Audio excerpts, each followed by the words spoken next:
Vibrant GS study centre में आप लोगों का स्वागत है। देखिए, इतिहास की कक्षाएं संस्थान में प्रारंभ हैं और हम लोग इतिहास में मगध तक पहुंच गए हैं। आपको बताए थे कि 16 महाजनपद में जो मगध महाजनपद था उसमें सभी महाजनपद उसमें विलीन हो जाते हैं। विलीन होने का तात्पर्य है कि मगध महाजनपद एक एक जनपद को जीतता चला जाता है। जीतने के बाद वह एक मजबूत साम्राज्य के रूप में अपने आप को स्थापित कर लेता है। देखिए, मगध साम्राज्य बनता है, एक मजबूत साम्राज्य बनता है और साम्राज्य बनने की जो ये प्रक्रिया है एकाएक नहीं होती है, धीरे धीरे प्रक्रिया होती है। मगध अपने पड़ोसी राज्यों को जीतता है, उसके बाद पड़ोसी राज्यों के जो पड़ोसी राज्य होते हैं उनको भी वो जीतना प्रारंभ कर देता है। लंबी प्रक्रिया है। लंबी प्रक्रिया के बाद मगध एक साम्राज्यवादी राज्य के रूप में उभरता है। मगध की सफलता के अनेक कारण थे। कुछ भौगोलिक कारण थे, कुछ सामरिक कारण थे, कुछ उपजाऊ भूमि उसकी थी, लोहे के समृद्ध भंडार थे। सभी कारणों ने मिलकर मगध को एक शक्तिशाली राज्य के रूप में परिणत किया। देखिए, मगध का जो प्रश्न आपके दिमाग में आएगा कि मगध की सफलता के क्या क्या कारण थे। एक एक कारणों की हम चर्चा करेंगे, एक एक कारणों का विश्लेषण करेंगे और सारे जो कारण हैं परीक्षा में पूछा जाता है, कथन कारण के रूप में सारे प्रश्न बनते हैं और एक एक हमारा स्टेटमेंट जो नोट किया गया है, जो आपको नोट कराया जा रहा है, सारे परीक्षा उपयोगी तथ्य हैं। तो देखिए, हम मगध के सफलता के कारणों की यह चर्चा करेंगे, मगध से आपको परिचय कराएंगे। इसके बाद मगध में जो शक्तिशाली राजवंशों का जो उदय होता है उसकी हम एक एक चर्चा करेंगे। तो देखिए, सफलता के कारण में सबसे महत्वपूर्ण कारण होता है भौगोलिक स्थिति। किसी भी राज्य की या किसी भी राज्य की राजधानी की भौगोलिक स्थिति यदि सुदृढ़ है, प्रकृति ने उसको ऐसा एक भौगोलिक आवरण प्रदान कर दिया है, तो अपने आप में वह राज्य अद्वितीय हो जाता है। उसका सारा लाभ मगध को मिलता है, क्योंकि मगध की जो भौगोलिक स्थिति है उसमें आप देखेंगे इसकी दो राजधानियां थी। पहली राजधानी गिरिब्रज जिसको हम राजगृह कहते हैं, दूसरी राजधानी पाटलिपुत्र। अब गिरिब्रज और राजगृह की भौगोलिक स्थिति क्या है, क्यों महत्वपूर्ण है, क्यों यह अभेद्य पहाड़ी दुर्ग होता है, क्यों किसी भी राज्य के लिए गिरिब्रज पे आक्रमण करना कठिन था। तो इसका सबसे बड़ा कारण यह था कि जो गिरिब्रज था यह 5 पहाड़ियों से घिरा था। अब 5 पहाड़ियां कौन थी? वराह था, वृषभ था, परीक्षा पूछा जाता है, वराह, वृषभ, ऋषिगिरि, चैत्यक, वैभार। ये 5 जो ऐसी पहाड़ियां थी जो गिरिब्रज को चारों तरफ से घेरी हुई थी। इन पहाड़ियों का लाभ क्या मिलता था? इन पहाड़ियों का लाभ यह मिलता था कि जो गिरिब्रज था वह एक अभेद्य पहाड़ी दुर्ग के रूप में बदल गया था। 5 पहाड़ियों से घिरा क्षेत्र, पहली राजधानी की विशेषता। दूसरी राजधानी क्या थी इसकी? पाटलिपुत्र। इसकी विशेषता क्या था? इसकी विशेषता यह थी कि यह एक जल दुर्ग था। इसके तीनों तरफ से यह नदियों से घिरा हुआ था और 3 नदियां गंगा, गंडक और सोन के संगम पर स्थित था। एक प्रकार से जल दुर्ग के रूप में था। गिरिब्रज 5 पहाड़ियों से घिरा हुआ था, अभेद्य पहाड़ी दुर्ग था। एक जल दुर्ग, एक पहाड़ी दुर्ग। तो जल दुर्ग को भी जीतना कठिन है, पहाड़ी दुर्ग को भी जीतना कठिन है। इसीलिए प्रकृति ने गिरिब्रज को और पाटलिपुत्र को एक अनोखी विशेषता से दिया था, जिसके कारण यह हमेशा सुरक्षित था। दूसरा देखिए, मगध की सफलता का अगला कारण क्या था? अगला कारण था लोहे का समृद्ध भंडार। आपको बताए थे कि मगध राजवंश में लोहे की खानें थी। जो मगध राजवंश था वहां पर लोहे की प्रचुर खानें थी और इसका फायदा मगध के लोग खूब उठाते हैं। लोहे से उन्नत किस्म के हथियार बने। लोहे ने मगध को उन्नत किस्म का हथियार दिया। लोहे ने मगध को प्रचुर मात्रा में कृषि सामग्री उपलब्ध करवाई, कृषि संयंत्र उपलब्ध कराए, हथियार उपलब्ध कराए। हलों के फाल में लोहे का प्रयोग हुआ। लोहे के प्रयोग से अत्यधिक कृषि उत्पादन हुआ। अत्यधिक कृषि उत्पादन से सरप्लस उत्पादन बचा और सरप्लस उत्पादन जब बचता है तो राज्य अत्यधिक कर लेना प्रारंभ किया। जब राज्य कर लिया तो राज्य के कोष में कर अधिक मात्रा में इकट्ठा हुआ, जिसका उपयोग वह बड़ी सेना के लिए किया। अब बड़ी सेना ने क्या किया कि 16 महाजनपद के जो छोटे छोटे जो अन्य महाजनपद थे सबको मगध उसी लोहे के बल पे जीतना प्रारंभ किया और हथियारों के दम पे या मगध के अलावा अन्य जनपद मगध में विलीन हो गए। तो लोहे के समृद्ध भंडार ने मगध की सफलता में 4 चांद लगा दिया। और लोहा एक मजबूत धातु थी, कठोर धातु थी, इसका बहुतायत प्रयोग मगध के निवासी किए। तो भौगोलिक स्थिति और लोहे ने मगध को एक शक्तिशाली राज्य के रूप में परिणत कर दिया। तीसरा कारण क्या था? योग्य राजाओं की श्रृंखला। आपको पढ़ाएंगे जब मगध का राजनीतिक इतिहास पढ़ाएंगे, इसमें बताएंगे एक से एक राजा आए। पुराण महाभारत कहता है कि यहाँ का जो संस्थापक था कौन था? जरासंध का पिता बृहद्रथ था। पुराण और महाभारत ये भी कहते हैं कि जो जरासंध था इस वंश का सर्वाधिक शक्तिशाली शासक था और जरासंध को आपको एक जो कहानी है कि भीम से इसका मल्लयुद्ध हुआ था और भीम ने इसको हरा के इसकी हत्या की थी। लेकिन जो हमारे जैन ग्रंथ हैं और बौद्ध ग्रंथ हैं वह कहते हैं कि मगध का जो पहला ऐतिहासिक वंश था वह था हर्यक वंश। और उस हर्यक वंश का जो सर्वाधिक प्रसिद्ध शासक था, जो संस्थापक शासक था, कौन था? बिंबिसार।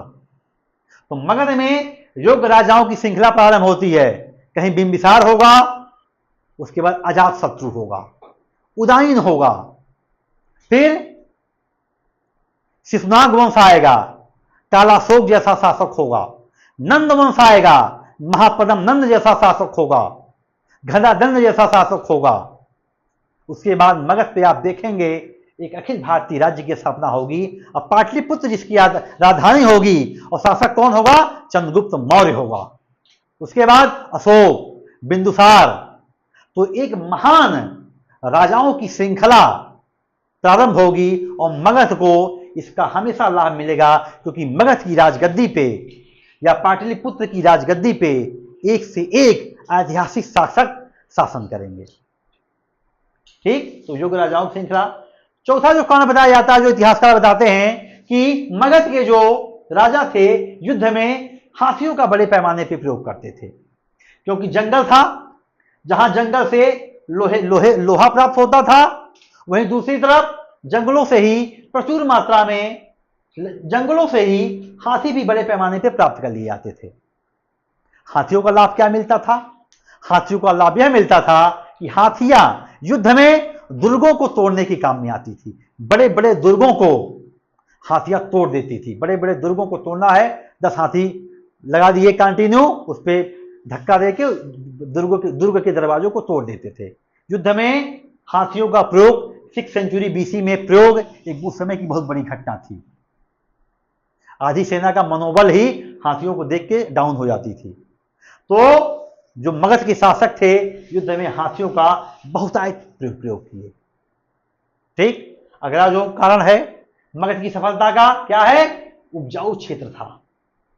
आपको बताए थे कि जो मगध के निवासी थे धान की तकनीक से परिचित हो गए थे, रोपाई की तकनीक से परिचित हो गए थे।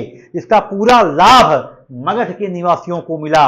मगध में जो एक द्वितीय नगरीकरण होता है, मगध जो एक समृद्ध राज्य के रूप में स्थापित होता है, उसका सबसे बड़ा कारण था वहां पर बहुतायत मात्रा में अन्न का उत्पादन होना, जो मगध को शून्य से शिखर तक ले जाता है। और 16 महाजनपदों को इसी लोहे के बल पे, इसी योग्य राजाओं के बल पे, युद्ध में हाथियों के बल पे, उपजाऊ क्षेत्र के आधार पे और अपने सामरिक स्थिति के आधार पे मगध सारे महाजनपदों को अपने आप में विलय कर लेता है।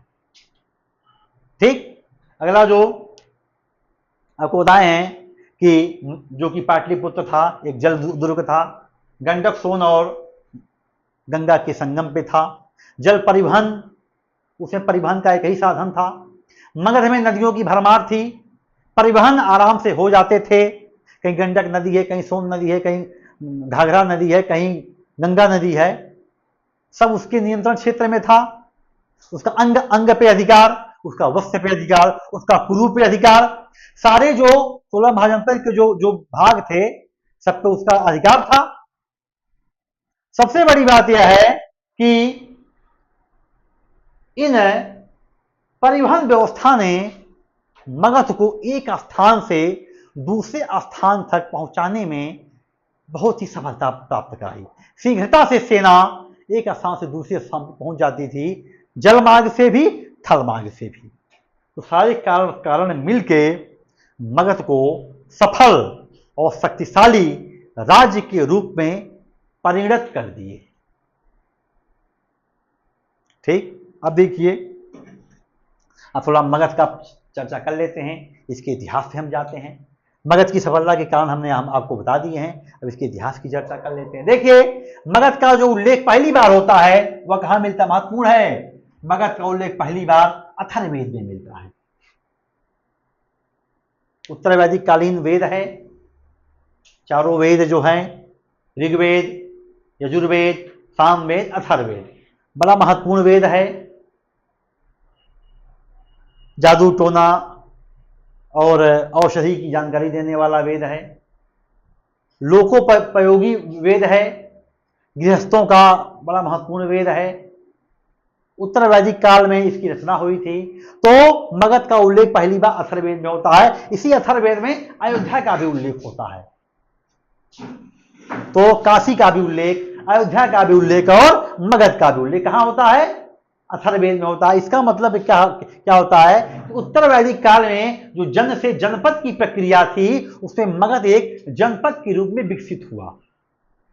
और यही जो मगध जनपद था 6th सेंचुरी बीसी में आके महाजनपद में बदल गया। और 6th सेंचुरी बीसी का में जो 16 महाजनपद थे वह अपने आप को मगध में विलीन कर लेते हैं। तो मगध आगे चल के एक शक्तिशाली राज्य के रूप में परिणत हो जाता है। अथर्ववेद में चर्चा है। आगे देखिए, ऋग्वेद में भी इसकी चर्चा मिलती है। ऋग्वेद में इस क्षेत्र को, जो मगध के आसपास का क्षेत्र है, इसको कीकट क्षेत्र कहते हैं। परीक्षा में पूछा जाता है कीकट क्षेत्र से क्या तात्पर्य है। कीकट क्षेत्र से तात्पर्य क्या है, मगध से है। अब देखिए मगध के प्राचीन इतिहास के बारे में जो रूपरेखा मिलती है, जो जानकारी हमें मिलती है, वह महाभारत एवं पुराणों से मिलती है। महाभारत एवं पुराण यह कहते हैं कि यहां का जो सबसे प्राचीन वंश था मगध का, वह बृहद्रथ वंश था। कौन सा वंश था, बृहद्रथ वंश था। इसका संस्थापक कौन था, जरासंध का पिता बृहद्रथ, और इसी बृहद्रथ के नाम पे इसका नाम बृहद्रथ वंश पड़ा। और महाभारत पुराण यह भी कहते हैं इस वंश का जो शक्तिशाली प्रतापी शासक था वह जरासंध था, जिसका भीम से मल्ल युद्ध होता है। इसकी ऐतिहासिकता बहुत प्रमाणित नहीं है, क्योंकि समकालीन जो बौद्ध ग्रंथ हैं, समकालीन जैन ग्रंथ हैं, ऐसी किसी भी शासक की चर्चा नहीं करते हैं। इसके विपरीत 6th सेंचुरी बीसी में आपको बताया धार्मिक क्रांति भी हुई थी, अनेक बौद्ध ग्रंथ लिखे गए, अनेक जैन ग्रंथ लिखे गए। तो जो अनेक जो जैन ग्रंथ, बौद्ध ग्रंथ हैं, वह कहते हैं कि मगध की सत्ता पर जो पहला ऐतिहासिक वंश था वह कौन था? हर्यक वंश था। और तो यदि देखा जाए कि इसकी यदि हम लोग क्रमबद्ध अध्ययन करें तो महाभारत पुराण क्या कहते हैं? बृहदत्त वंश था।